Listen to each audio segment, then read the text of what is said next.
चिव अन एक होता काऊ. दोघं मिळून फांदीवर खात होते खाऊ.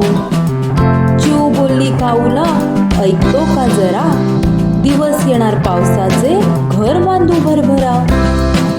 चिव होती कशाळू, बांधू लागली घर, काऊ काळी झोपा ढरामढर. दिवसामागून दिवस असे गेले भरभर, पाऊस दादा घेऊन आला सरीवर सर.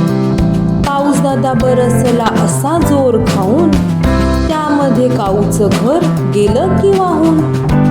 रडत रडत गेला तो चिमणीच्या दारात, पाहून तिनं त्याला घेतलं की घरात. तिनं दिलं त्याला जेवायला छान, पण त्याने तिथंच केली मोठी घाण. सकाळी तिनं पाहिला त्याचा राडा, ठरवलं त्याला शिकवायचाच धडा.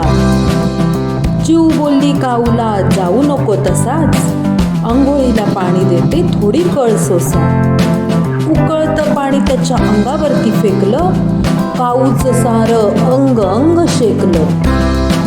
पळू लागला, रडू लागला, बोलू लागला तो घडा घडा. सॉरी सॉरी चिवताई, शिकवलास ग चांगला